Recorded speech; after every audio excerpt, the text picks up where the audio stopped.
today is World Read Aloud Day, and the ongoing concern that children spend too much time looking at screens and not reading has, of course, been exacerbated by the lockdown. And watching YouTube videos, following social media posts, or playing video games instead of reading means that many youngsters are actually not picking up on certain very critical developmental skills.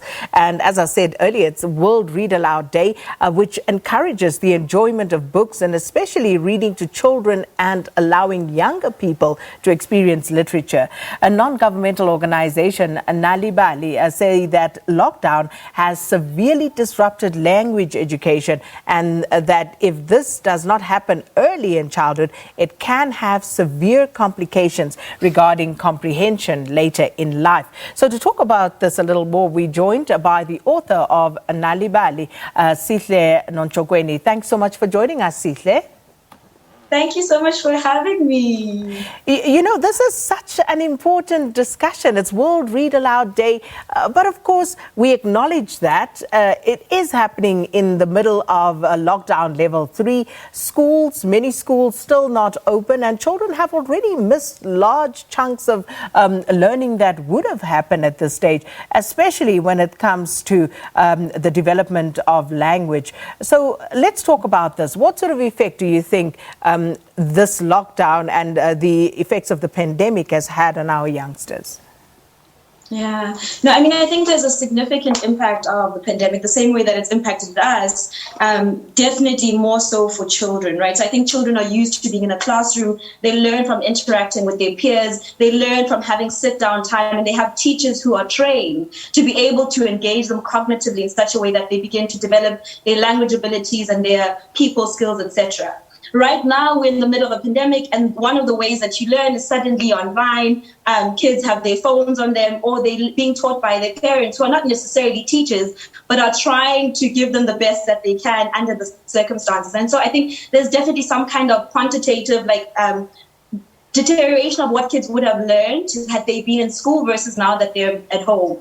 But I think that with opportunities like World Read Aloud Day, or having the culture of reading at home, where parents can engage children over and over and over again, right? So with an active mindset of, I want to read to this child, I want to engage them enthusiastically, that they begin to engage with stories, that can definitely make a difference. And I think this is why this World Read Aloud Day is significantly more important given the circumstances that we find ourselves in.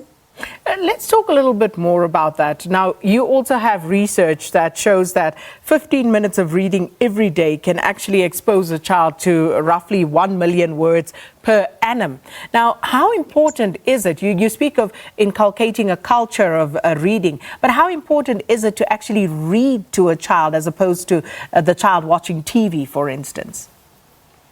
So, I mean, I think reading to a child is being able to engage a child. So if I'm watching TV, myself and my parent are watching a TV, we're watching the story. It's happening to us. We're not actively doing it, right? And so I could easily be distracted. I'm watching in one moment, or I might not be watching in the next. But I think having a moment where a guardian is actually reading to you, it's such an attentive activity. If somebody doesn't read to you and you're kind of moving around, there's a command of, I want your attention in this moment. Give me some time with you. Let me read to you. And I think one that's really important in terms of bonding between a caregiver or a parent and the child, but also in being able to really engage a child in the text or in the stories or in the pictures. Because as you're reading to a child, right, you don't just read to them. You read to them and you show them images and you say, what do you think of this? And so there's moments to actually have discussions, to have a conversation, to get their opinion on what's happening. Because most of the time, after you watch a TV show, nobody says, oh, hey, what words did you learn from that? Or, hey, what did Peppa Pig say from that, right? I mean, there is an opportunity to do it, but I don't think parents are necessarily as active about doing that. Whereas reading a book in particular really gives that opportunity for both child and for parents. And I think then what it does is that it aids parents in being able to teach children the actual classroom material that they would need to teach them in any case, right? So we could then refer and say, remember what happened in that other story? Because then now it gives them language and it gives them themes that they can use to learn other texts as well. And that's very interesting. Interesting you should mention Peppa Pig, because I've never watched Peppa Pig, but apparently she's quite rude. But I don't know. Because apparently quite spicy too. I've seen a bit of it. So this is just what I hear. But Sihle, you spoke earlier about cognitive development, and the reality now under lockdown is you have these children who would, under normal circumstances, be sitting in a classroom, especially at the foundation phase level, where the teacher would read to them, as you spoke about, the interaction with their peers, their age in their classroom. And even if they didn't get it at home, at least you would have that opportunity at school. The reality now is that children are at home, they are sitting and watching computer screens for the most part, they are watching the TV screens. And how do you promote learning in this, and reading in particular, in this environment? Because the parents, as you point out, are not teachers. They don't understand the pedagogy of teaching. So how can you assist this process, given the reality that we are dealing with? Yeah, no, I hear that question completely. And I mean, I think there's a lot to say about this particular question, because I guess kids, one, can learn from digital resources as well, right? So there are ways in which they could be learning from their phones, there are ways in which they could be learning from computer screens, etc. But I do think that there's a difference between a child being able to necessarily read digitally versus maybe reading from a book. And I think both the learning that happens depends on the richness and the quality of the text, depending on where it comes from. And I think having the benefit of both those mediums really makes a difference. But I think that what parents can do is to be active and intentional about what programs they are exposing their children to. So, for instance, there's on Instagram a page called Ethnic Kids. And they solely do children's books and children's readings. And every single Saturday, they have a reading from a book from an author. And so if parents can start finding the mediums on the digital resources where they can actually ensure that their kids are growing in some way or another. So they're not just watching television, but that text or that reading or that performance can help them in their own growth. That can really make a difference. And I think the second thing is that not to just leave the children to read alone. I think an active engagement of that reading. So even if you're watching, let's say, a reading on Ethnic Kids, sitting there with the child, right? And making sure that you're really inviting them to see that reading is an interesting and a satisfying experience. So it's not a thing that they're being forced to do, right? It's not a thing that you do as an extra, but it's such a foundational and important element of your own growth as a young person in particular. I think we all know the line that says readers become leaders. And I think if parents can embrace that as best as they can and really nudge a child in that direction, it will make a significant difference, especially under this climate. Now, Sihle, we know Nal'ibali also aims to promote reading and writing in mother tongue. But the reality for us is that books written in vernacular languages in South Africa are rather hard to come by, and that makes it even worse for people living in disadvantaged communities to access them. Now, when children are exposed to books at school, how important is it, firstly, for that mother tongue instruction to come through, and also just to get children reading in their mother tongue before attempting English, for example, which is often a second or third language in this country? Yeah.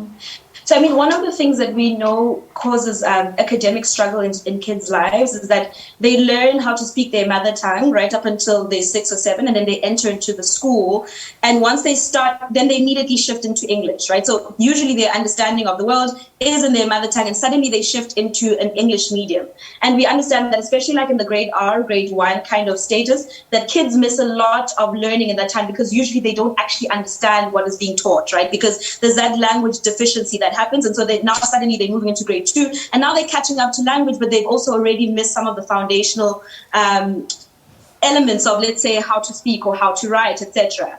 And so I think what's really important, first of all, is parents being able to mix bilingually, right? So if you speak, let's say, isiZulu and English at home, being able to transition between the two and being able to use words, both in Zulu, both in English, so that kids can be able to move across different languages to be able to really develop and to not miss out on what they need to learn in their schooling. But I also think it's really important that we showcase the power and the importance importance of language, because I think language is also about identity. So it's not even just about the academic success. It's about a sense of confidence in yourself. So being able to even read in your language and speak in your language is really important for a child's sense of who they are and where they come from. And I think if parents can be, those two things bolster each other, actually, the more confident a child is, the easier it is for them to be able to get at the text as well, because then they want to explore, they want to open a book, they're curious to read.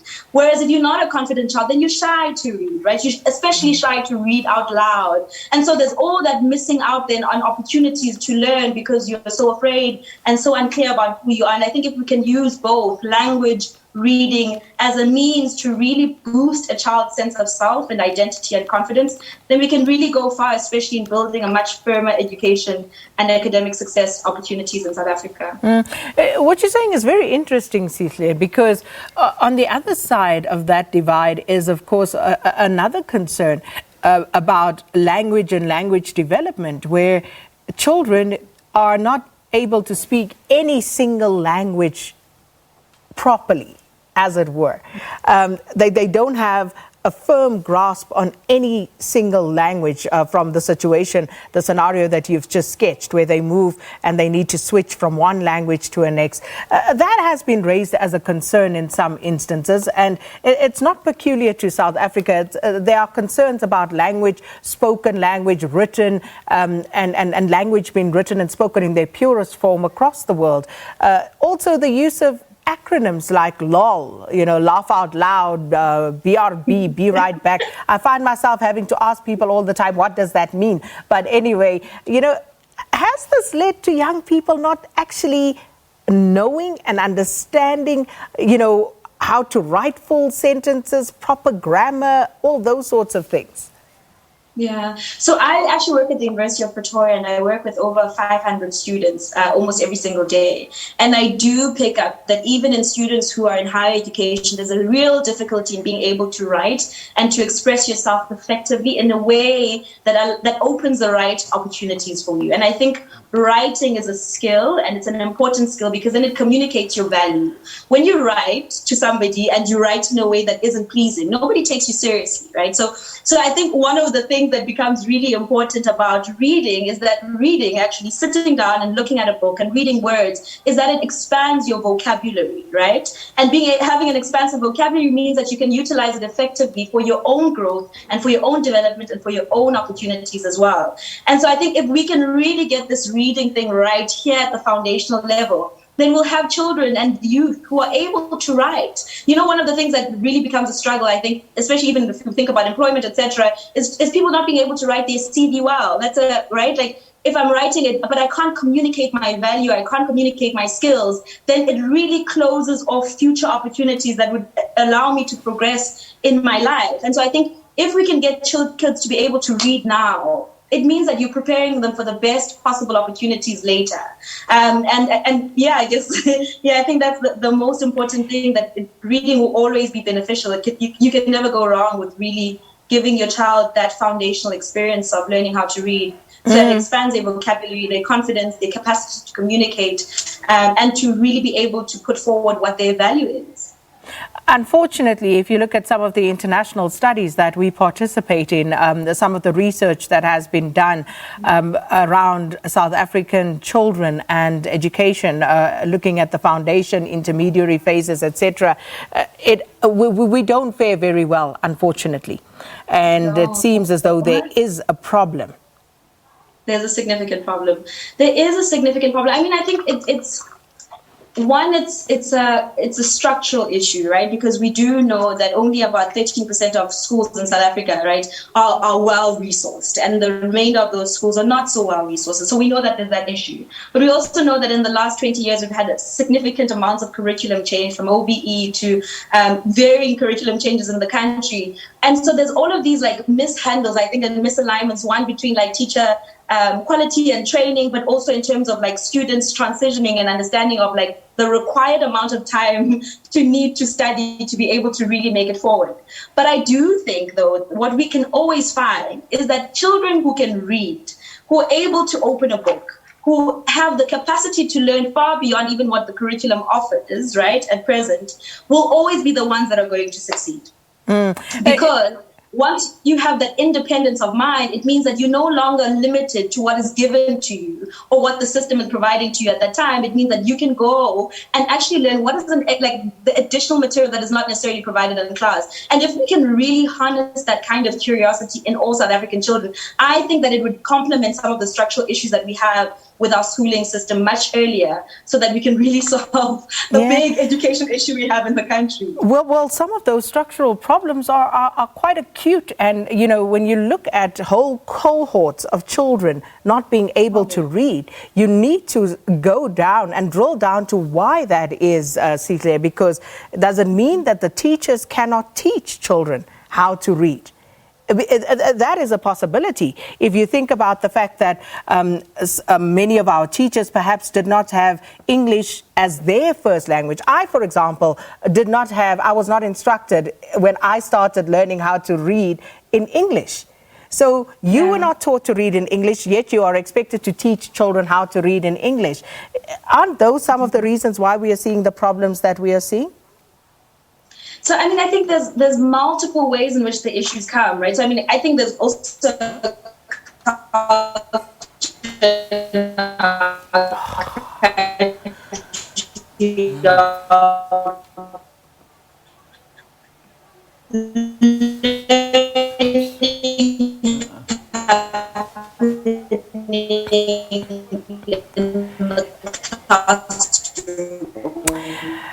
Well, unfortunately, that signal letting us down there with Sihle Nontshokweni, author from NGO Nal'ibali, for talking to us about World Read Aloud Day and, of course, the importance of reading to children, as this encourages brain and, of course, language and other cognitive development.